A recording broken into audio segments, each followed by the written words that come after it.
Salam kenal semuanya, nama saya Tony. Topik kita hari ini adalah membahas tentang ekosistem arsitektur, kolaborasi, dan integrasi. Kenapa saya memilih topik ini untuk pembahasan kita? Karena saya merasa banyak hal ataupun banyak yang telah terjadi di dunia arsitek. Kita terlampau sibuk dengan dunia desain, service klien, tapi kita lupa bahwa kita harus membangun ekosistem juga gitu loh. Bagaimana sebuah ekosistem itu sangat berguna, sangat menunjang keprofesian kita. Bagaimana profesi kita akan berkembang kalau kita saling nggak peduli gitu. Jadi di sini saya akan membahas atau mengupas habis mengenai ekosistem arsitektur. Eee, di sini saya ingin cerita sedikit ya mengenai sepak terjang saya yang berkecimpung di dunia arsitektur dan ketertarikan saya. Saya sangat suka menciptakan metode desain, terus menciptakan modul, membangun ekosistem, dan yang paling penting melakukan riset dan mengembangkan untuk masa depan arsitektur. Gitu. Jadi selama ini saya sudah membangun beberapa brand yang berhubungan dengan desain. Namun saya juga sedang membangun dan bahkan sudah membangun tiga brand pendidikan yaitu Med Design School. Di sini saya menservis apapun memberikan ilmu-ilmu yang bisa didapat dengan mudah, yang dimana ilmu-ilmu ini mungkin kita nggak mempelajarinya di waktu kuliah ataupun waktu kerja atau magang atau bahkan juga waktu kita menjadi seorang desainer ataupun arsitek kita nggak mendapatkan ilmu ini. Jadi saya membangun ini untuk salah satunya untuk men-sharing ilmu-ilmu tersebut lewat Medicine School. Terus saya juga telah membangun lembaga pelatihan kerja. Di sini yang kita fokuskan adalah tentang BIM, yaitu Building Information Modeling, yang semuanya udah tahu ya, teknologi ini sangat berguna sekali untuk mengefisiensi segala hal, dan banyak sekali generasi di atas saya itu tidak sempat menikmati atau mempelajari teknologi ini. Jadi di sini saya sangat ingin orang-orang yang nggak mungkin lagi balik ke kuliah ya, mungkin mereka bisa mendapatkan ilmu-ilmu tentang BIM di LPK Med. Terus saya juga sedang membangun sebuah institut karena saya ingin membuat semacam terobosan, membuat sebuah kampus yang memberikan perubahan. Karena saya yakin sekali kampus itu penting banget untuk perkembangan sebuah kota, bahkan sebuah negara. Jadi pendidikan itu sebenarnya adalah semacam jalan ataupun semacam pertanda suatu kota itu berkembang akan maju atau enggak. Lihat aja semua kota yang berkembang, yang nantinya menjadi kota yang bagus, itu selalu dimulai dengan kampus gitu, kampus dan rumah sakit. Karena orang-orang yang peduli yang dengan pendidikan anaknya pasti ingin tinggal di sebuah kota yang dekat dengan anaknya, di mana anaknya bisa sekolah dengan pendidikan terbaik, habis orang tuanya bisa berbisnis di situ, ya disitulah membuat kota itu jadi hidup gitu. Jadi di pendidikan ini saya ingin memberikan sesuatu yang berbeda, di mana institut itu mengajarkan tentang bagaimana kita fokus kepada dunia arsitektur maupun dunia desain, menghasilkan ilmu-ilmu atau generasi yang siap bersaing di era revolusi 4.0 gitu. Selama ini kita kan melihat ya negara-negara berkembang atau negara seperti Indonesia itu pendidikannya kurang gitu. Padahal dulu kita memiliki pendidikan yang sangat bagus karena kita juga dianggap sebagai negara maju oleh negara tetangga. Sekarang terbalik gitu loh. Kita semuanya kuliah di Singapura, Malaysia, di luar negeri semua. Kita selalu kuliah di tempat-tempat negara maju. Karena kita ingin mengadopsi ilmunya, ingin mengadopsi teknologinya. Ini sudah saatnya kita harus membalikkan sejarah kita. Bagaimana pendidikan itu kita juga pernah menjadi macan Asia gitu. Di sini saya juga membangun satu brand namanya Tony Jackson Architect Research and Development. Brand ini nanti akan menjadi pusat penelitian tentang teknologi. Seperti video yang saya bagi hari ini adalah salah satu dari bagaimana saya mendukung brand ini supaya berkembang. Nanti ilmu-ilmu yang saya riset saya akan bagi ke tiga brand di bawahnya. Terus bagaimana dengan ekosistem BIM? Yang tadi saya ada singgung sebentar, BIM itu penting banget ya. bagaimana BIM itu nanti bukan cuma BIM, nanti juga akan berkembang menjadi artificial intelligence yaitu AI. Ini akan mengintegrasikan keseluruhan produk, teknologi, jasa dan sebagainya ke sebuah jaringan teknologi kecepatan internet yang sekarang kita sering dengar yaitu 5G. Nanti semua akan terhubung dengan AI.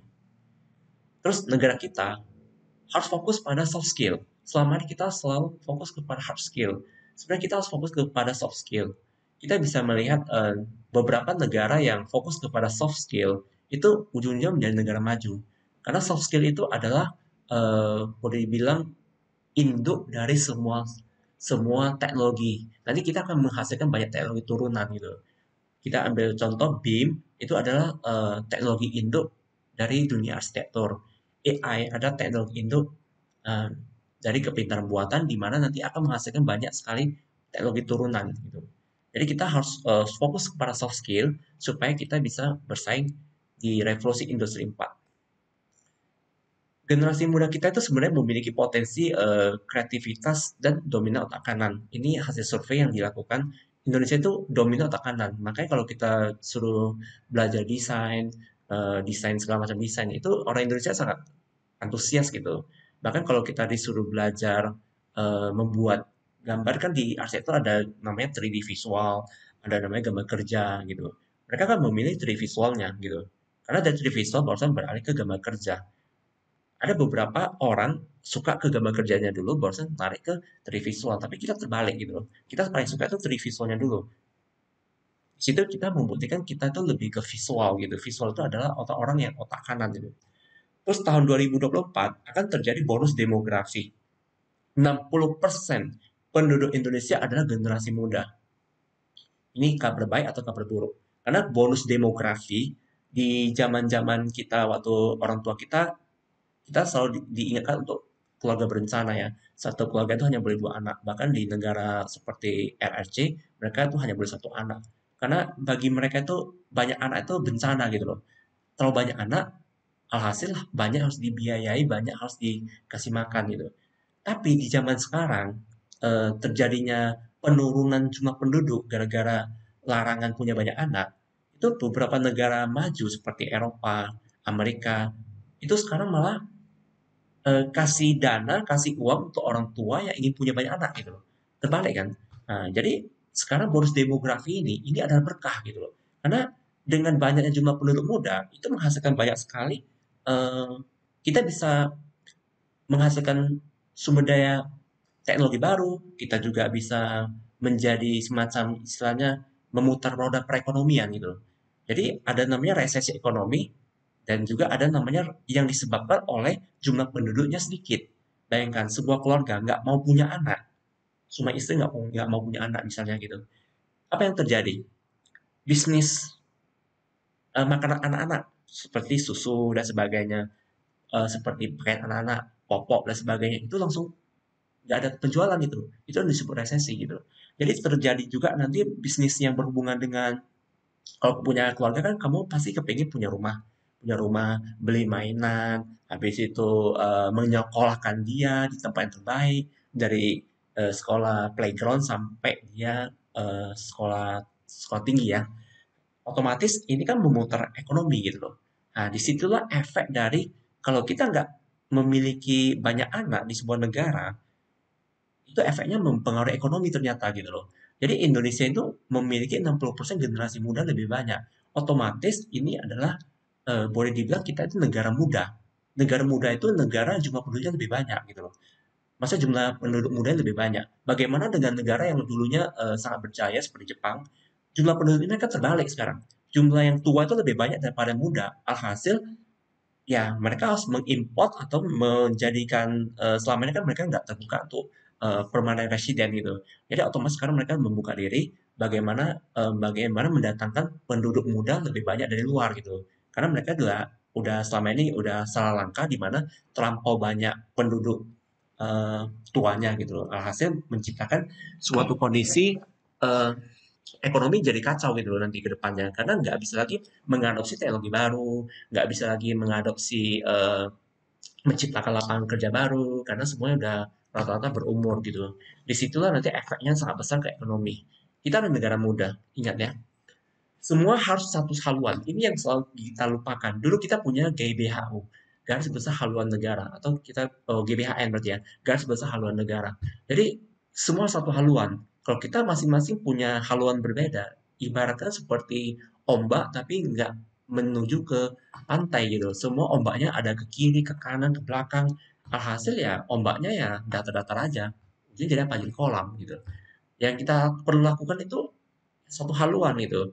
Bayangkan kalau ombak semua mengarah ke pantai gitu loh. Bahkan kalau ombak yang sangat besar itu bukan cuma ombak kecil gitu. Bahkan bisa menjadi tsunami gitu. Bisa menyapu rata semua pantainya. Itu kekuatan dari satu haluan. Ekonomi arsitektur. Di sini saya akan menjelaskan tentang bagaimana sebuah proyek itu dimulai. Biasanya proyek itu kan dimulai dengan adanya semacam klien ya, klien meminta arsitek untuk mendesain. Padahal sebenarnya di dalam sebuah proses menciptakan sebuah karya atau create sebuah project itu melibatkan banyak pihak gitu. Jadi dari start project sampai finish itu melibatkan berbagai ekosistem. Kita bilang owner dulu, cari klien, apa klien kita sebagai kita bilang owner, habis itu owner ini biasanya percaya dengan Hong Shui, dia bisa mencari pakar Hong Shui, habis itu dia akan mencari seorang arsitek, ya seperti kita, habis itu dia juga akan mencari seorang konsultan sipil untuk menghitung kekuatan beton dan penulangan besinya, dia juga akan mencari konsultan mekanika, electrical, plumbing, yang biasa kita sebut MEP, dan di dalam MEP itu juga ada namanya HVAC, ya. Terus dia akan mencari seorang konsultan interior design untuk mendesain interior untuk melengkapi apa yang sudah dikerjakan oleh arsitek. Di dalamnya harus ada furniture ya, ada warna, ada wallpaper, ada lantai, ada plafon dan sebagainya. Itu harus didesain oleh interior designer.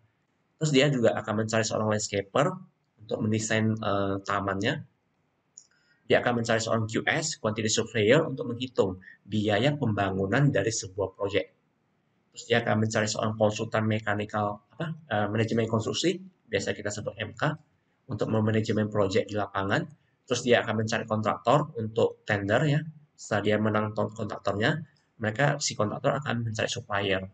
Nah, di sebuah proyek besar itu mau nggak mau itu multidisiplin ini harus dilibatkan. Nggak bisa kita hanya melibatkan satu dua orang. Kalau proyek kecil biasanya itu digabung gitu loh. Jadi owner satu pihak, arsitek dua pihak, kontraktor tiga pihak, biasanya ada tiga gitu. Jadi arsitek itu merangkap biasanya ada sebagai konsul MOP-nya, interior designer-nya, landscape-nya dan sebagainya. Bahkan ada arsitek yang merangkap menjadi kontraktornya gitu. Jadi kalau kontraktornya itu merangkap QS-nya, MK-nya gitu loh, dan ngurusin supplier barang-barang gitu. Jadi biasanya kalau proyek kecil itu ada tiga pihak. Tapi kalau proyek udah besar itu biasa dipecah. Terus di multidisiplin ini, kita sangat membutuhkan semacam aplikasi manajemen project yang bisa membantu kita untuk mempermudah lah kita mengkoordinasi. Karena ini masing-masing multidisiplin punya cara berpikir, cara kerja, tim yang berbeda-beda gitu. Jadi kalau kita nggak pakai sebuah aplikasi yang bisa memanajemen project, kita biasanya akan ke kelimpungan gitu. Jadi kalau pada umumnya manajemen project yang paling simple yang udah kita pakai itu sebenarnya itu WhatsApp group. Terus di sini kita juga membutuhkan semacam template ya. Template ini sangat penting banget, di mana template ini akan membantu setiap multidisiplin ini untuk membuat kerja kita jadi efisien dan cepat. Gitu. Jadi kita juga sebenarnya butuh tempat kerja. Kalau ini dulu kan masing-masing kantor masing-masing gitu loh. Tapi kan bayangkan kita hanya sewa satu ruko, satu gedung, tapi yang kita pakai cuma satu lantai kan, lantai 2, 3 itu jadi kosong, jadi mubazir gitu. Nah, itu munculkan bisnis-bisnis co-working space di mana semua multidisiplin ini bisa bernaung di sebuah tempat yang di mana tempat ini kita sewanya bersama-sama gitu. Jadi biaya operasional kantor tuh jadi sangat ditekan biaya kosnya. Terus juga kita juga butuh venture capital di mana investor-investor bergerak di bidang arsitektur gitu. Jadi kalau kita bisa lihat di sini ekosistem selanjutnya akan muncul itu adalah pusat pendidikan. Karena kita nggak bisa memungkiri yang sudah saya ceritakan tadi tentang generasi muda, kita akan terus melakukan regenerasi, ya. Regenerasi, kita butuh orang-orang baru, ilmu-ilmu baru, metode-metode baru yang dipelajari di kampus maupun lembaga pelatihan kerja. Kita juga butuh fintech, financial technology. Di fintech ini kita perputaran uang proyek itu sangat besar tuh tanpa kita sadarin. Bayangkan sebuah proyek itu yang kita bilang hotel bintang 2 itu minimal ada sampai 10 sampai 40 miliar itu habis untuk membangun sebuah proyek gitu. Bayangkan suatu hari di masa depan ada semacam aplikasi yang seperti OVO atau GoPay ya, di mana di situ kita bisa melakukan transaksi dengan eh, para tukang, dengan supplier menggunakan aplikasi itu. Karena perputaran uang di sebuah proyek itu sangat besar gitu. Nanti masa depan pasti ada yang memikirkan tentang fintech khusus untuk project. Selama 2006, saya sudah membangun arsitek ya. 2006, saya kasih nama brandnya Matt. Gitu.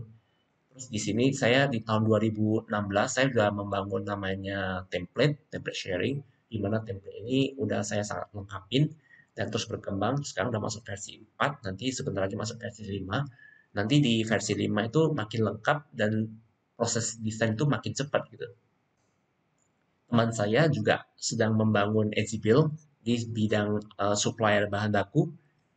Terus saya juga 2019 sudah membangun semacam coworking space yang khusus bidang ekosistem arsitektur.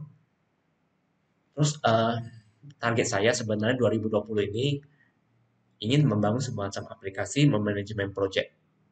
Namun untuk membangun semacam aplikasi seperti ini, kita sangat membutuhkan sumber daya manusia di bidang IT. Dan kekurangan kita di Indonesia adalah orang-orang seperti ini. Karena kebanyakan sumber daya manusianya udah go ke perusahaan-perusahaan besar ya, udah di lobby, udah kerja di perusahaan besar gitu. Jadi kita betul-betul kekurangan gitu. Itulah gunanya saya ingin membangun semacam kampus gitu. Karena setelah saya jalani selama hampir puluhan tahun dunia arsitektur, kita benar-benar kekurangan sumber daya manusia dan yang sesuai dengan kebutuhan industri tahun sekarang gitu. Mungkin di tahun generasi-generasi sebelumnya kita bisa menggunakan ilmu yang kita pelajari di kampus. Tapi sekarang teknologi terus berkembang sangat cepat itu. Arsitek itu bukan cuma dituntut sebagai mendesain aja gitu. Kita juga dituntut untuk hal-hal yang lebih gitu. Seperti ibaratkan handphone, kalau cuma untuk nelpon aja, orang nggak akan pakai gitu. Tapi karena handphone itu bisa dipakai untuk Google Map ya, mencari alamat, kita bisa juga memesan makanan, kita bisa juga foto, bisa juga hal yang lainnya juga gitu. Bahkan sekarang handphone itu udah dipakai untuk transaksi pembayarannya. Jadi di situ kita bisa melihat dunia ini terus berkembang sangat cepat. Kalau kita nggak didukung oleh semacam badan pelatihan atau semacam eh, kampus yang mengajarkan ke mahasiswanya ilmu-ilmu yang sesuai dengan kebutuhan industri, kita betul-betul akan kalah bersaing gitu. Terus teman saya juga saya harap bisa membangun siapapun di sini yang udah mendengar seminar ini, eh, bangunlah salah satu di sini. Di sini ekosistemnya. Kalau Vscape ini rencana teman saya ini untuk para ekosistem para arsitek landscape gitu. Terus kalau 2021 tidak berhalangan, saya akan membangun brand berhubungan dengan kontraktor. Namun ini nggak segampang yang saya ataupun yang kita bayangkan itu, karena ini tantangan sangat besar gitu. Kita harus melengkapi ekosistem yang lain baru saja bisa menghasilkan memperbaiki dunia kontraktor. Jadi masa depan BIM itu ada di tangan generasi 4.0 yaitu generasi milenial ya. Kita bisa flashback sebentar tentang generasi yang udah pernah kita lewatin, yaitu generasi apa silent generation dari tahun 1928 sampai 1945. Jadi umur dia sekarang sekitar 75 sampai 92 tahun. Jadi kenapa disebut silent? Karena kondisi waktu itu masih perang dunia kedua. Jadi generasi baby boomer setelah berakhirnya Perang Dunia Kedua, itu setelah Indonesia merdeka juga ya, 1945 kita merdeka, itu generasi 1946 sampai 1964. Itu umur mereka sekarang umurnya itu 56 sampai 74 tahun. Jadi ini generasinya orang tua kita gitu. Jadi generasi ini kenapa disebut baby boomer? Karena di setelah Perang Dunia Kedua terjadi lonjakan kelahiran bayi. Semua orang ingin punya anak gitu. Jadi mereka banyak melakukan apa melahirkan banyak anak, alhasil disebutlah baby boomer. Generasi X itu generasi yang dimana generasi ini sekarang berumur 40 sampai 55 tahun, yaitu angkatan 1965 sampai 1980. Ini generasinya abang saya gitu. Terus generasi sekarang ada generasi milenial lagi sering kita dengar, yaitu lahir pada tahun 1981 sampai 1996. Kenapa sering kita dengar? Karena mereka adalah generasi penerus zaman sekarang gitu. Mereka adalah generasi yang akan meneruskan generasi baby boomer.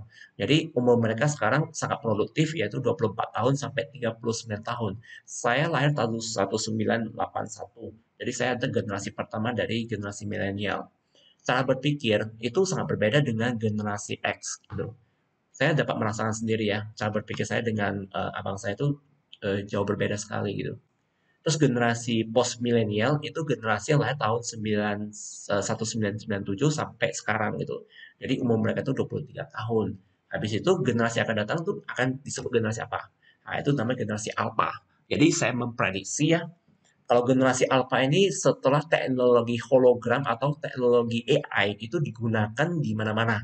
Nah, itulah muncul generasi alpha. Kalau generasi milenial kan di mana generasi ini udah megang handphone di antara. Saya sempat megang handphone yang versi jadul sama versi yang smartphone. Kalau generasi post milenial ini itu udah dari bayi sampai dia nanti tua itu megang handphone semua. Maksudnya megang teknologi gitu, smartphone. Apalagi generasi alpha mereka udah megang kepintaran buatan AI. Ini mungkin sekilas sebuah video yang menjelaskan Generasi milenial atau generasi generasi milenial. yang lahir dan tumbuh dengan lingkungan serba digital telah mencakup 81 juta jiwa dari total 255 juta jiwa yang tinggal di Indonesia, dan mereka diprediksi akan berkembang hingga 60% pada tahun 2020 mendatang. Karena generasi ini sudah sangat familiar dengan hal-hal berbau digital, tentunya kamu harus menggunakan cara yang berbeda ketika mau memasarkan produk buatanmu ke hadapan mereka. Terus, bagaimana sih caranya supaya produk kamu bisa diterima oleh para kaum milenial? Mungkin kamu harus perhatikan beberapa poin berikut ini. Pertama, generasi milenial ada di mana-mana, baik di universitas, kantor, atau lingkungan rumah. Tidak cuma itu, mereka juga punya latar belakang yang beragam, mulai dari siswa, karyawan, bahkan hingga orang tua tunggal. Pastikan juga kamu tidak menyamakan generasi milenial dengan generasi baby boomer. Generasi milenial cenderung mengutamakan identitas dan pengalaman sosial, serta memandang hidup secara berbeda. Inilah mengapa generasi milenial lebih berani untuk mencoba hal-hal baru yang lebih berkesan. Kedua, milenial suka konten yang autentik. Menurut AdAge, milenial menghabiskan rata-rata 25 jam per minggu untuk berselancar di internet dan berbagi konten yang mereka temukan di media sosial. Konten yang mereka bagikan juga tidak sekadar konten biasa saja, tapi konten yang autentik. Jika kamu menguasai bahasa dan tingkah laku generasi milenial, maka kamu sudah selangkah lebih dekat dengan mereka. Jika kamu ingin menjadikan kaum milenial sebagai fokus kampanyemu, buatlah konten yang lain daripada yang lain. 3. Milenial menggunakan perangkat mobile dan media sosial 24 jam. Rasanya tidak lebay kalau menganggap smartphone adalah penyokong hidup para milenial. Menurut Google, milenial mengakses informasi dan melakukan transaksi langsung dari smartphone masing-masing. Dalam hal mencari paket perjalanan misalnya, 64% milenial memesan hotel langsung dari ponsel setelah melakukan pencarian online.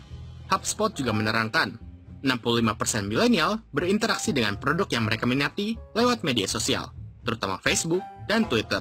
Mereka ingin tahu apakah brand tersebut layak mendapatkan loyalitas.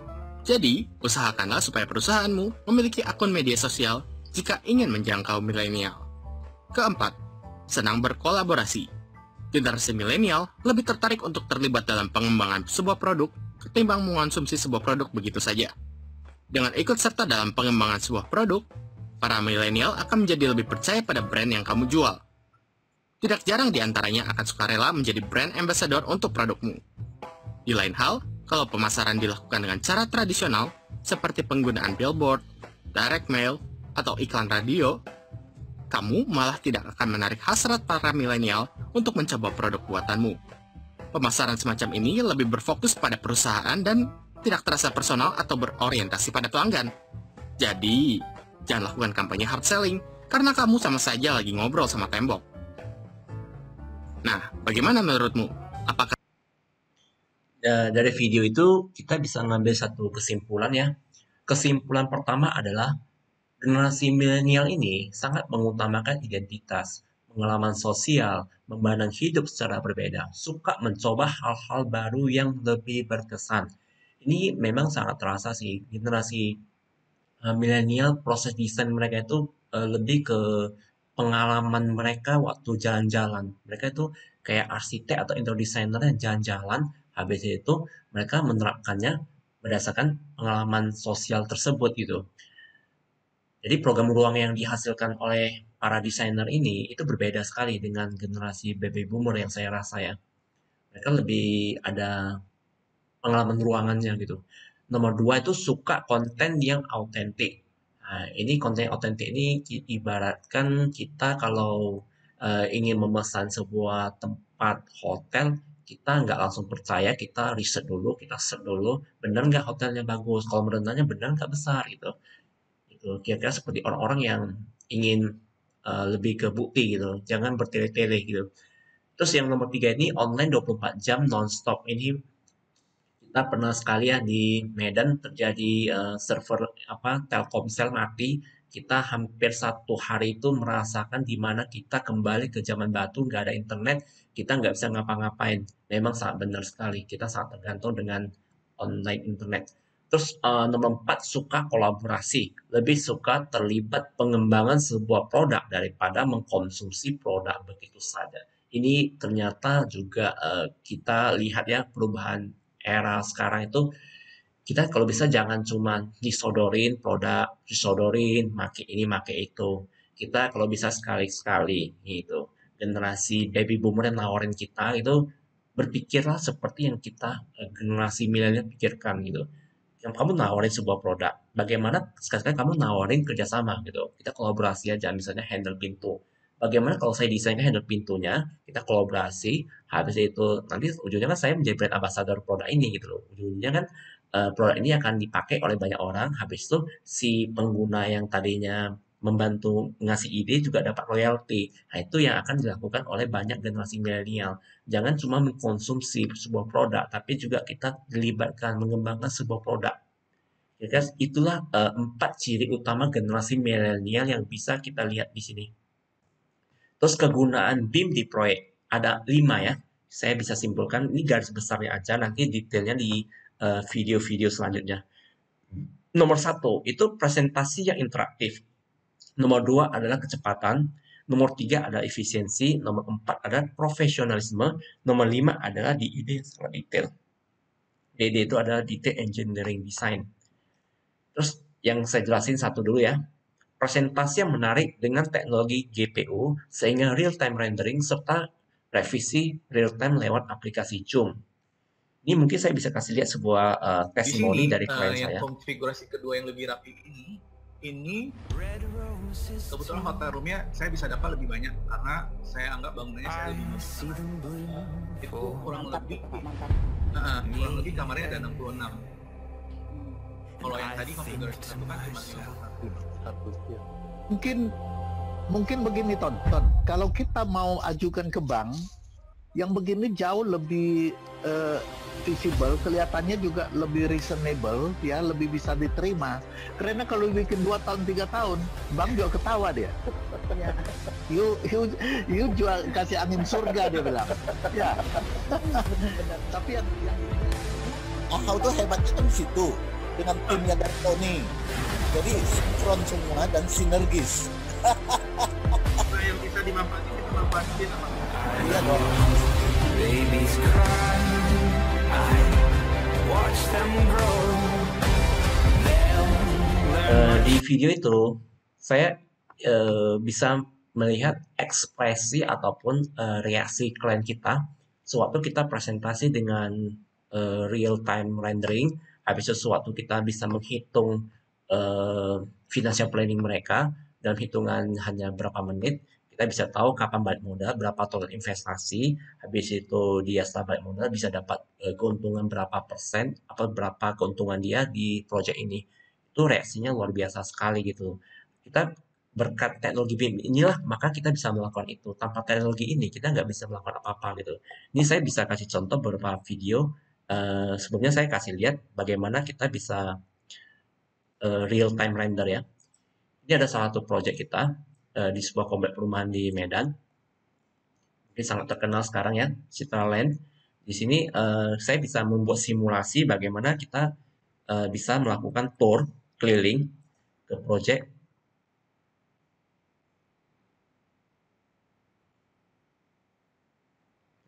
ke jalannya. Langsung turun ke jalannya. Mari kita menuju ke rumahnya.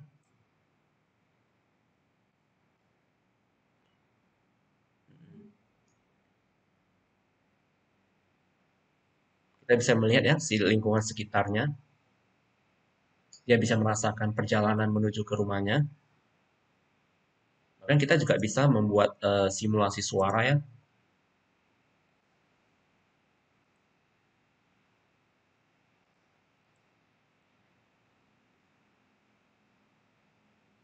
Oke, sekarang kita masuk ke dalam rumahnya.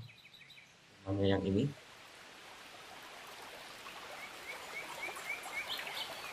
Nah, di dalam rumahnya ini biasa saya membawa klien saya itu melakukan tour keliling ya. Dia bisa merasakan lingkungan sekitar.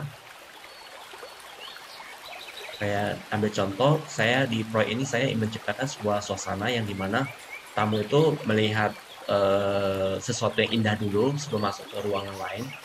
Sini ada pembagian zona depan sama zona belakang ya. Di menghubungkan antara dua zona ini, saya ingin menciptakan pengalaman ruangan yang dirasa wah gitu loh. Rasakan rumah itu bukan sekedar rumah gitu, bukan hanya ada tamu, ruang keluarga gitu. Saya juga ingin memberikan semacam pengalaman ruangan.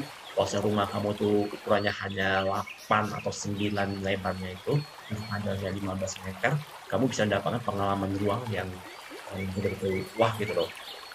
Ini kita bisa bawa mereka keliling. Dan rumah ini saya menciptakan konsep yang dimana tidak ada tangga gitu, dimana semuanya pakai ramp. Jadi setiap melihat sesuatu, mereka tuh bisa merasakan bahwasanya saya ingin tamu itu yang datang ke rumah ini siapapun juga, itu ada semacam spot bukan spot foto, istilahnya ada focal point gitu, focal point yang perlu dimention di mana setiap kita berdiri di satu sudut, kita melihat di sudut lain, itu menemukan sesuatu yang saya diceritakan di sini adalah semacam pohon seperti ini, yang dari bawah tembus sampai ke atas, setiap dia berhenti. Dan kalau dia menuju ke ruangan sebelah sini, nah dia bisa melihat, nanti saya maunya pengalaman ruangan mereka itu, ruang di sini akan diletakkan mungkin dapur, ruang keluarga dan sebagainya, dan mereka bisa melihat pengalaman view mereka itu betul-betul long ke belakang, lihat taman yang ada airnya gitu. Ini bisa lihat ada ramnya ya. Kita balik kembali ke sini, kita suruh kita arahkan dia naik ke atas. Dan ini seperti yang saya ceritakan, setiap kali mereka berhenti satu spot, mereka bisa melihat dan menikmati pengalaman ruangan. Kalau kamu naik ke tangga ini, masuk ram ini, kamu bisa melihat suasana seperti ini. Belum naik ke atas, ada spot foto lagi, ini ada lightingnya, menarik orang untuk masuk di atas gitu, karena saya percaya manusia itu kalau lihat lampu itu kayak kunang-kunang gitu, langsung merosot gitu. Nah di sini saya ingin seperti yang saya ceritakan, setiap tempat pemberhentian mereka itu memiliki pengalaman ruangan yang dirasa unik gitu. Nah di sini pemberhentian untuk menuju ke dua zona. Ini sebelah kiri ini zona master room-nya, yang sebelah kanan itu zona kamar anak. Zona kamar anak. Oke. Kita masuk ke master room-nya.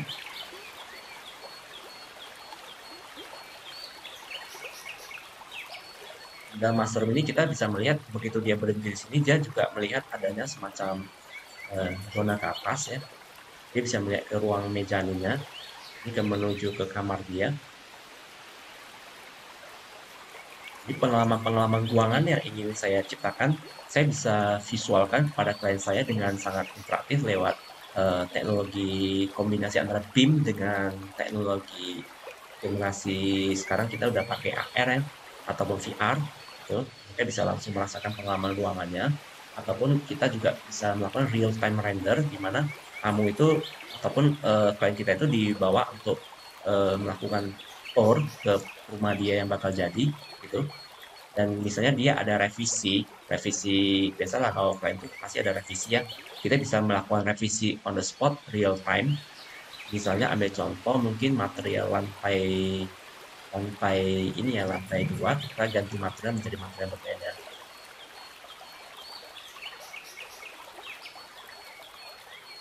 Lihat contohnya di lantai 2-nya. Ini master room-nya, materialnya ini lantainya kayu ya, kayu ya. Coba kita ganti dengan material yang lain seperti marmer. Klik.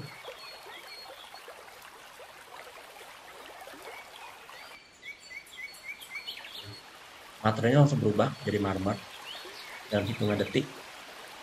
Jadi kita benar interaktif kepada klien kita, bagaimana proses desain itu menjadi lebih menarik dan cepat gitu. Revisi dan sebagainya kita juga sangat cepat. Misalnya dia minta ada penambahan dinding dan sebagainya, kita hanya main klik aja semua. Jadi BIM ini membuat proses desain cepat berkat dari template. Jadi kita juga ada membangun banyak sekali contoh-contoh dinding dan sebagainya. Contoh kita kasih dinding kamera misalnya di sini, kita sekarang dinding kamera, klik.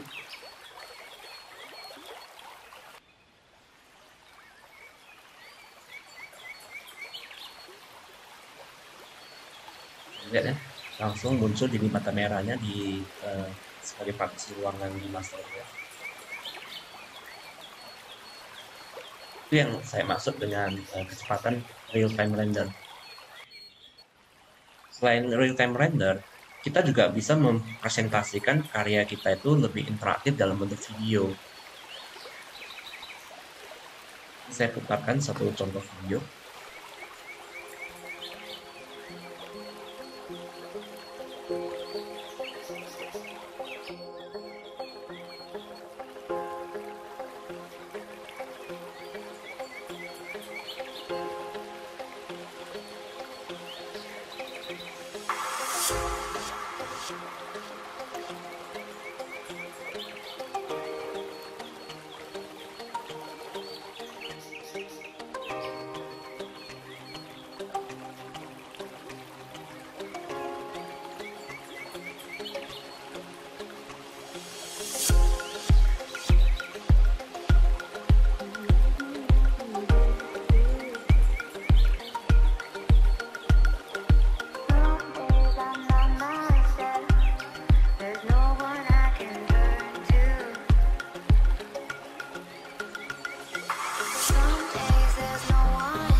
sini kita bisa melihat ya contoh sebuah video yang interaktif karena sekarang udah bahasanya video ya, berkat tren dari YouTube ataupun semacam kayak Netflix dan sebagainya, itu membuat dunia ini semua mengarah ke visual gitu, dan lagi semacam foto, jadi lebih interaktif. Orang udah malas membaca ya, jadi sekarang gambar itu lebih gampang lah untuk dicerna. Jadi bagaimana kita membuat sebuah video menceritakan tentang konsep desain, alasan-alasan kita.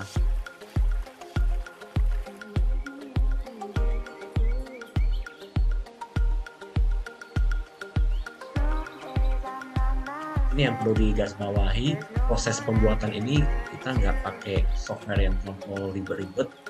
Banyak orang mengira wah pasti skill tingkat dewa baru saya bisa membuat seperti ini. Sebenarnya sangat gampang sekali membuat seperti ini dengan BIM.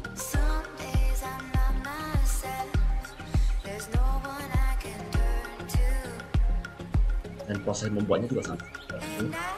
Proses desain juga sangat cepat. Nah, kita banyak menggunakan template supaya tidak kembangin, otomatis kita proses desainnya itu hanya hitungan jam dan hitungan hari gitu. Pokoknya dalam 1 bulan itu kita bisa membuat project seperti ini sekitar 3 project.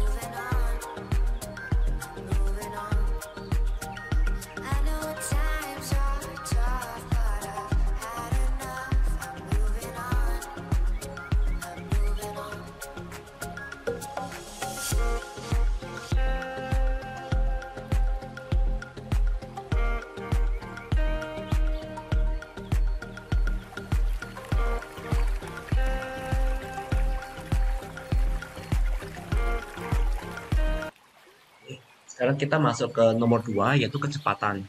Seluruh dunia sedang bersaing di kecepatan. Penggunaan BIM adalah pemenang dalam hal kecepatan, karena BIM bermain di template, modul, terus integrasi. Ini salah satu contoh kenapa BIM itu sangat cepat, karena kita bekerja dengan template.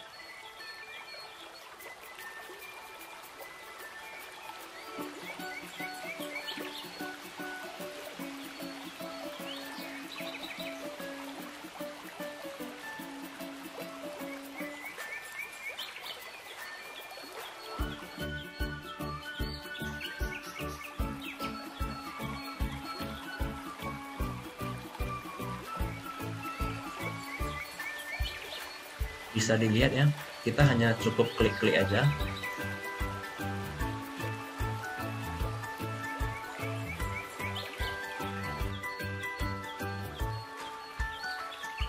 Font tulisan maupun formatnya semua udah saya susun, sehingga kita nggak perlu lagi nyusun ulang gitu.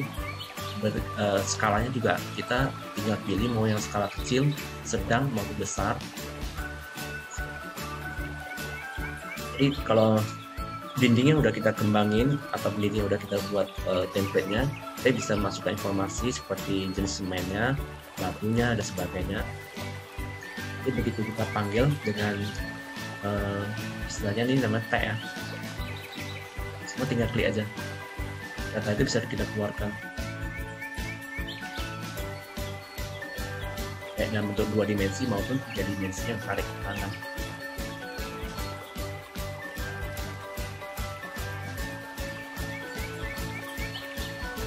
Juga yang sering kita lupa ya, kita harus menulis semacam project status.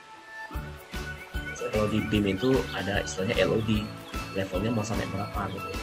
Di LOD itu akan saya jelasin di video yang lain. Daftar isinya udah sangat lengkap ya, saya susun dengan standar yang biasa dipakai oleh pemerintah. Ya otomatis bisa dipertanggungjawabkan secara nasional. Nah, halamannya tuh mencapai hampir 500 halaman ya.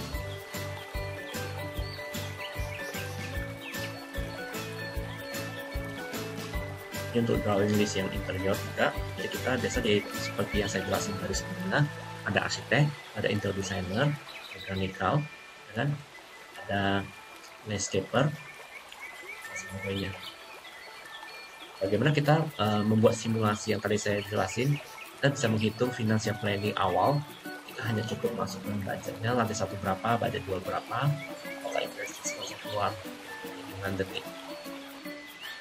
Susunan gambar yang biasanya kita dengan sudah ada repotnya nyusun ulang semua gambarnya, tidak ada saya susunnya 3D visualnya, jadi kita begitu mengganti gambarnya nanti semua gambar itu ulang. Dan detail pintu dan jendela juga udah saya masukkan, contoh yang format yang sudah standar. Bila kita menggunakan pintu 1, yang lain juga berubah. Terus detail fasad parsial juga udah saya susun di dalam template-nya. Kita cukup menggeser-geser aja.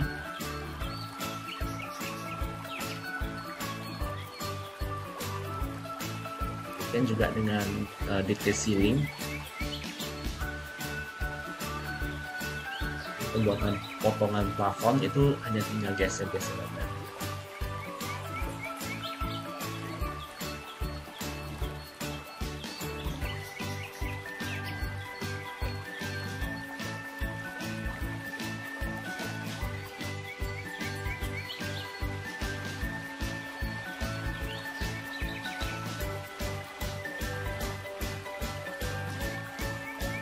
Ini biasa untuk interior designer yang home elevation tadi. Jadi detail dari arsitektur, struktur maupun MOP, HVAC yang biasa kita sering-sering pakai itu. Oke, juga udah saya lampirkan detailnya, tinggal dipakai.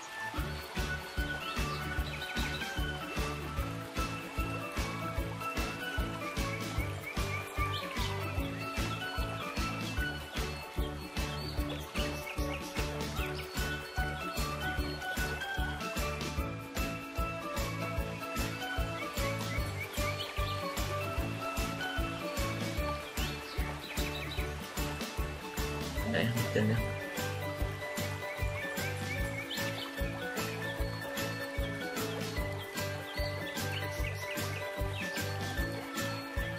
Simbol-simbol juga ya, legenda-legenda sudah saya buat.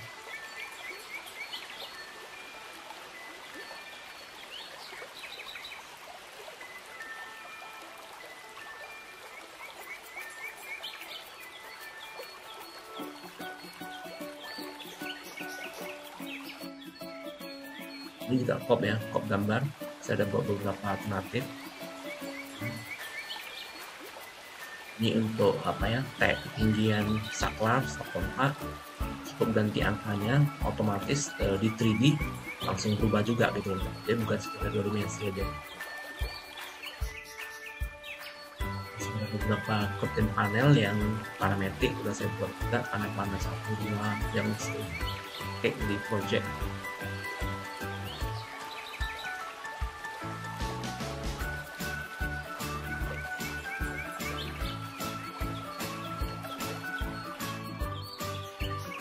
Sebagai dinding, poster, lubang angin, ya, batu bata sudah saya buat, pokok besi, DF, besi H dan sebagainya. Berbagai variasi jendela, berbagai variasi pintu juga.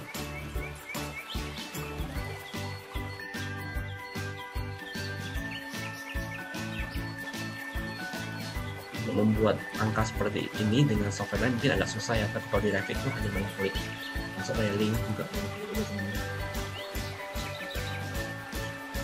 ada saya buat berbagai icon-icon untuk para landscaper, terus scheduling, penghitungan biaya RAB juga udah saya buat. Terus kalau untuk para pencinta render, saya juga udah membuat template-nya bagaimana kita bisa membuat berbagai variasi suasana hanya dengan klik.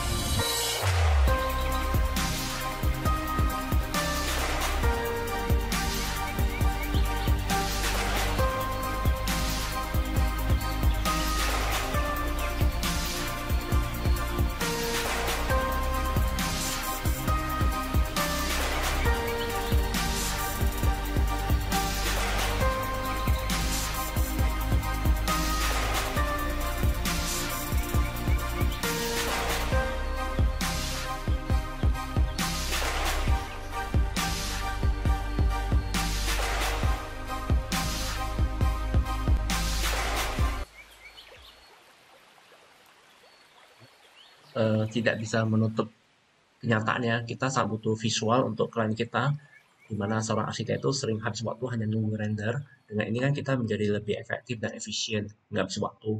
Jadi proses desain itu kita bisa lebih fokus kepada konsepnya daripada nungguin rendernya. Terus di sini poin ketiga adalah efisiensi. Karena bermain di template ya, membuat semua hal jadi efisien. Jadi waktu desain, waktu koordinasi, waktu pengerjaan, dan juga efisiensi jumlah tim itu terjadi. Gitu. Jadi ambil contoh nih, time is money, di mana sebuah waktu itu kita bisa pakai yang biasanya kita habis waktu untuk nunggu render, waktu untuk revisi, ya kita bisa bagi bisnis profesional dan bisnis menuntut kepastian. Bagi seniman hidup ini anicca untuk ketidakpastian gitu. Ini saya kasih contoh bahwasanya orang bisnis itu biasanya menuntut kepastian, sedangkan kita kan pekerja seni ya di industri kreatif gitu. Kita butuh ketenangan. Jadi kadang-kadang kita juga nggak bisa menjanjikan. Jadi kalau di istilah anicca ini nggak ada yang pasti gitu. Dunia ini nggak ada pasti gitu. Kapan tiba-tiba apapun yang terjadi besok kita nggak tahu ya kan. Jadi kita orang bisnis bisa menuntut kepastian gitu. Jadi seniman itu selalu menuntut ketidakpastian. Jadi nomor dua itu waktu yang tersisa yang tadinya kita gunakan untuk render dan revisi, kita bisa membangun hubungan dengan klien, terus kita bisa membangun hubungan dengan supplier, kontraktor, pengembangan bisnis passive income ya. Kita jangan lupa kita juga harus membangun passive income. Terus ikut kompetisi dan sayembara. Terus waktu lebih untuk keluarga itu yang paling penting. Kan ada film yang menceritakan tentang dunia arsitek itu nggak ada waktu, itu film Klik. Pemainnya Adam Sandler, bisa dilihat ya di filmnya itu menceritakan bagaimana seorang kehidupan seorang arsitek itu habis waktu hanya untuk mendesain, ujungnya dia menyesal di saat dia tua karena dia nggak bisa memperbaiki lagi. Jadi Tuhan kasih dia remote, dia bisa kembali ke kehidupan lampau untuk memperbaiki gitu loh. Jadi itu makanya judulnya filmnya Klik gitu. Terus nomor C ini meminimalisir kesalahan desain dan kesalahan koordinasi. Ini sangat penting sekali karena ini tujuannya adalah untuk menuntut profesionalisme. Apa yang didesain benar bisa dikerjakan. Ini juga penting banget. Terus go internasional gitu. Karena kita nggak ada waktu untuk go internasional karena kita terlampau habis waktu untuk hal-hal yang diulang-ulang terus. Otomatis kita lupa bahwasanya perusahaan kita itu harusnya berkembang gitu. Kita sudah waktunya untuk go internasional juga. Jarang sekali arsitek yang dari Indonesia itu memikirkan ini gitu loh. Profesionalisme. Jadi dunia usaha itu menuntut apa, dunia kita itu menuntut apa gitu. Jadi penghubungnya itu nanti adalah BIM gitu. Jadi butuh dunia bisnis itu butuh kepastian, butuh estimasi, butuh gambaran, butuh data gitu. Dunia bisnis ya, dunia desain ataupun industri kreatif butuh kebebasan waktu, butuh brainstorming, butuh visual, butuh kenyamanan gitu. Jadi BIM ini adalah jembatan penghubung dari kedua dunia ini. Gitu. Ibaratkan ini seperti otak kanan, ini otak kiri gitu. Jadi BIM ini berfungsi sebagai merubah semacam mindset kita. Bagaimana itu kita kalau menghadapi BIM itu sebagai penengah gitu loh. Jadi otak tengahnya gitu. Menjadi manajemen kita. Terus nomor 4 itu DED yang detail. Ini juga kadang-kadang sulit untuk dilakukan. Kadang-kadang hal ini kita perlu banyak tim yang banyak. Habis itu tim yang berpengalaman juga harus dilibatkan. Di mana kita membuat gambar kerja itu sering sekali berbeda dengan apa yang dibuat di 3D gitu. Jadi dengan BIM tidak ada lagi namanya gambar kerja sama 3D itu nggak sinkron. Jadi ini semua sinkron. Bahkan antara mekanikal, struktur, dan sebagainya semua udah sinkron. Jadi nggak usah khawatir lagi. Dengan BIM, DD-nya itu sangat detail. Terus gambar DD itu, kalau kita di sini bisa lihat gambar ini sangat detail, sampai detail-detail bautnya semua kelihatan. Ini berkat dari BIM juga, di mana ini biasanya dipakai oleh level LOD 400 atau biasa disebut soft drawing, di mana supplier itu harus mengaplikasikan teknologi bahan baku mereka itu waktu pelaksanaan. Mereka harus buat simulasi ataupun modul ataupun sampel di mana uh, orang lapangan itu ngerti apa yang mau dipasang gitu. Jadi mereka harus membuat gambar namanya soft drawing. Jadi detail-detailnya kalau dipotong di section itu nampak semua gitu. Jadi hidup itu pilihannya apakah memakai BIM atau tidak juga pilihan hidup. Jadi sini saya kasih semacam contoh simulasi perbedaan antara ego sama eco gitu. Jadi sama-sama 3 huruf, tapi artinya itu sangat bertolak belakang atau berbeda. Jadi kita bisa melihat ego itu efeknya itu sebelah bawah, sebelah kiri bawah, kalau ego itu efeknya sebelah kanan gitu. Jadi alam ini sebenarnya bekerja dengan konsep ekosistem. Ya, makanya bumi itu bisa bertahan sampai berabad-abad ya, dan berjuta-juta tahun karena dia ada ekosistemnya gitu loh. Jadi kalau kita ingin merusaknya, ya kan, itu dalam hitungan tahun udah rusak gitu sebenarnya dengan konsep konsep ego gitu. Jadi di mana semuanya itu mementingkan diri sendiri, kita menebang pohon misalnya, habis itu kita nggak peduli dengan anak cucu kita gitu loh. Banyak sekali kita selalu menganggap kita mewariskan apa yang istilahnya mewariskan kepada anak cucu kita gitu. Sebenarnya paling bagus itu kita meminjam alam ini, sumber daya alam ini dari anak cucu kita. Jadi kita harus mengembalikan seperti apa adanya gitu. Jangan mewariskan, udah kita habisin, tinggal sisa-sisa rempah-rempahnya aja baru kita wariskan. Anak cucu kita mau makan apa di masa depan, dia nggak akan bisa melihat lagi namanya pohon. Bahkan binatang-binatang yang dulunya legenda, mungkin harimau, singa, segala macam itu udah punah di masa mereka nantinya. Bahkan bukan itu aja, mungkin udaranya udah rusak gitu loh. Udara udah rusak, berpolusi, otomatis umur kita mungkin sekitar sekarang bisa 80 tahun. Di masa mereka, mungkin umur mereka hanya tinggal 30 tahun, 20 tahun udah meninggal gitu. Karena kondisi alam sangat rusak, makanan rusak, tanahnya rusak, udaranya rusak. Mereka itu semua udah kena penyakit-penyakit kanker gitu loh. Itu yang akan terjadi kalau kita, cara berpikir kita mewariskan ke anak cucu. Sebenarnya kita harus meminjam dari anak cucu kita. Kalau meminjam, kita harus mengembalikan seperti apa yang kita terima waktu itu. Jadi ini perbedaan antara ego sama eko gitu. Ini saya ingin kasih semacam ilustrasi ya, sebuah piring yang di dalamnya ada udangnya di 2 ekor, ada nasi goreng, ada kerupuk gitu. Ini saya pernah ketemu orang yang memikirkan ego gitu loh. Dia minta project kepada saya yang seorang yang dimana hanya special design, nggak mengerjakan. Gitu. Jadi dia otomatis kan lagi kekosongan project gitu loh. Ibaratkan piringnya itu kosong atau piringnya itu lauknya nggak seenak ini mungkin. Gitu. Jadi dia biasa kalau orang lihat kayak gini pasti ngiler kan. Wah enak kali makanannya nih. Minta dong gitu. Udangnya kan ada 2 nih. Minta 1 kan boleh ya gitu. Kalau kita baik hati pasti kita kasih 1 ya kan. Habis itu dia minta lagi 1 lagi. Kayaknya kurang kurang kenyang nih. Kita aja belum makan itu. Oke, karena kita baik hati kita kasih lagi yang udang yang kedua. Habis itu tinggal nasi sama kerupuk. Dia minta lagi gitu loh. Gitu, minta lagi tanpa padahal dia udah makan udang 2, kita belum makan itu. Dia minta lagi, kita kasih lagi nasinya. Kita tinggal makan kerupuknya. Habis itu alhasil dia minta lagi kerupuknya. Tinggal piringnya. Semua udah habis gitu. Apa yang dilakukan sama dia? Dia minta lagi piringnya. Jadi kita makan pakai apa? Pakai meja gitu. Nggak, bahkan kita nggak bisa makan sama sekali karena nggak punya piring lagi gitu loh. Ini gambar yang sebelumnya. Ini diilustrasikan seperti kita punya tim. Kita punya tim, kita punya sumber daya manusia ya. Kita juga punya sumber daya yang lain seperti relasi bisnis, relasi teman. Habis itu kita punya project, gitu. Kita punya segala hal membuat kita itu punya lauk pauk lah gitu misalnya untuk menghidupi keluarga kita gitu loh. Tapi ada orang yang saking egonya menghabiskan semuanya. Ini yang saya bilang tadi mewariskan ke anak cucu gitu loh. Dia nggak memikirkan kalau posisinya di posisi saya gitu loh. Bagaimana kita ini posisi kita ini makanan yang kita dapat ini bukan gratis gitu. Kita jeripaya kita puluhan tahun membangun jaringan seperti ini. Tapi dia dengan seenaknya minta gitu loh. Oke, minta, tapi bolehlah kita bagi 1 ekor udangnya. Tapi dia minta semua, bahkan piringnya juga dihabisin sama dia. Ini ibaratkan seperti ini.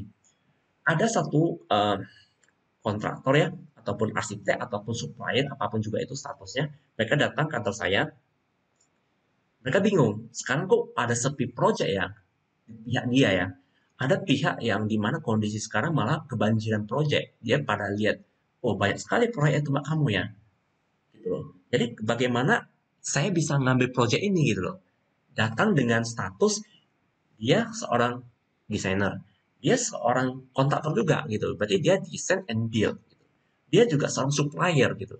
Dia seorang supplier juga. Jadi dia ingin ambil semua gitu untuk dia diri sendiri. Waktu dia datang, Status kita seorang desainer aja, kita nggak membuat gitu.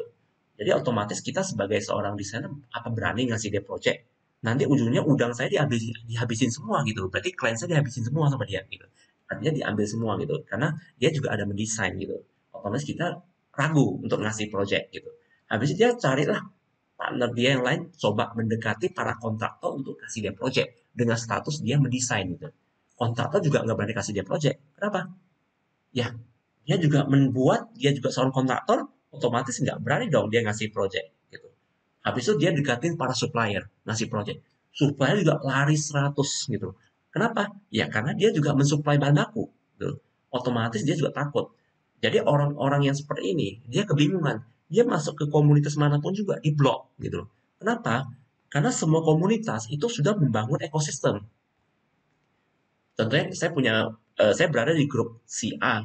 Grup A, di situ udah ada kontraktor, arsitek saya, habis ada supplier wallpapernya, ada supplier mungkin HPL-nya, ada tukang perabotnya, ada tukang batunya, tukang listriknya, tukang soundnya dan sebagainya. Ini udah semacam ekosistem saling menjaga gitu loh. Jadi mereka nggak saling memakan, mereka saling berbagi. Siapapun yang dapat project, yang duluan dapat project, mereka tarik teman-teman yang lain. Karena mereka nggak mengerjakan yang lain kan. Misalnya si orang lighting dapat project di grup A, dikasih project. Dia kan narik saya, narik yang lain gitu untuk, kita udah mulai nih proyek baru nih, nah, gitu. Demikian juga di grup yang lain gitu, grup perusahaan lain juga melakukan hal yang sama. Nanti tukang perabot dapat, mereka kan tarik saya gitu. Ataupun saya dapat projectnya, habis saya tarik mereka gitu loh. Jadi kita saling menjaga gitu loh. Jadi ada orang lain yang tadinya bersifat ibaratnya grup semuanya dikerjakan, ya kan? Dia datang ingin ambil project, udah diblok sama yang lain gitu. Bukan saya yang blok, semua udah pada blok dia karena dia ingin semuanya kan gitu. Kenapa yang di dalam komunitas ini terus bisa bertambah ya proyeknya? Itu faktornya simpel aja sih. Masing-masing orang kan punya jodoh masing-masing dengan klien ya. Bayangkan di dalam komunitas ini ada 5 yang punya jodoh, masing-masing punya 10 klien jodohnya. Jadi jodohnya mereka itu juga jodohnya saya gara-gara kita mengintegrasikan klien-klien kita. Jadi ada 5 orang, masing-masing punya 10 jodoh, berarti ada 50 klien. Jadi otomatis 50 klien ini terintegrasi dengan saya, otomatis proyek saya jadi 50 biji. Nah, kira-kira gitulah logika kenapa komunitas itu malah berkembang gitu loh. Karena jodoh kita itu masing-masing ada batasnya. Sampai sampai kondisi tertentu itu jodoh itu bisa habis gitu. Jadi kalau kita mengandalkan jodoh kita sendiri, kita akan kekurangan project. Tapi kalau kita mengandalkan jodoh dari link kita yang lain, itu otomatis proyek kita nggak akan habis-habis dong, otomatis gitu. Karena masing-masing punya membawa kliennya masing-masing kepada kita gitu. Itu yang membuat ekosistem itu berkembang terus. Itu yang menghasilkan generasi kita ini kenapa bisa melakukan ini karena mungkin karena faktor kita ini punya pemikiran ekonomi sharing gitu. Saya mau ngasih closing statement mengenai topik kita hari ini. Bagaimana kalau misalnya suatu hari gitu, kalau saya jadi presiden, saya mungkin akan membuat semacam peraturan yang unik, agak aneh, tapi efeknya itu memberi efek domino yang sangat besar kepada perubahan pola pikir mindset kita selama ini, yaitu peraturan mengenai surat pinjam pakai gitu loh, antara anak sama orang tua gitu. Bagaimana kalau kita buat kayak gitu gitu. Nah, orang tua sama anak itu terikat sebuah surat kontrak berbadan hukum di mana anaknya ini wajib menerima kembali apa yang orang tuanya nikmati di masa hidup dia gitu. Sebagai contoh, orang tua dah menggunakan oksigen berapa banyak gitu selama hidupnya. Jadi dia diwajibkan si orang tua ini menanam pohon untuk mengembalikan jumlah oksigen yang dikeluarkan oleh pohon gitu sesuai seimbang dengan apa yang sudah dia hirup gitu. Misalnya dia harus menanam 5 pohon. Bayangkan jumlah penduduk Indonesia berapa? 100 juta. Satu orang nanam 5 pohon aja. Bahkan satu kota itu bakal full dengan pohon. Saking banyak pohon kita jadi bingung mau nanam di mana. Ujungnya kita tanam di atas rumah, di atas atap dan sebagainya. Otomatis kan terjadi semacam penghijauan gitu tanpa susah-susah membuat peraturan melarang orang makin dilarang tak dilakukan. Contoh buat peraturan jangan buang sampah tak buang sampah, jangan tebang pohon tak tebang pohon dan sebagainya. Dan juga harus mewajibkan mewariskan kesehatan kepada anaknya gitu dalam surat kontrak tersebut gitu. Bagaimana jadi orang tuanya ini dia kalau misalnya dia memproduksi sebuah makanan atau produk yang dikonsumsi oleh anak-anak, dia mikir keras sekali untuk menaruh bahan-bahan kimia yang beracun yang nantinya bisa berefek pada kesehatan seperti pewarna buatan, pengawet yang sangat tidak baik dan dilarang dan sebagainya. Dia mikir karena dia udah terikat kontrak atau perjanjian dengan anaknya, yaitu surat pinjam pakai gitu loh. Jadi apa yang dia nikmati sekarang, umur panjang, taman yang indah, udara yang bersih, banyaknya pohon dan sebagainya itu harus dinikmati juga oleh anaknya karena itu hanya meminjam kepada anaknya, bukan sesuatu yang diwariskan. Itu aja sih closing statement yang mungkin kalau saya jadi presiden saya akan buat peraturan seperti itu sih biar semua orang tunduk gitu loh karena nggak ada orang tua yang nggak sayang anaknya kan, ya kan, kita seperti itu.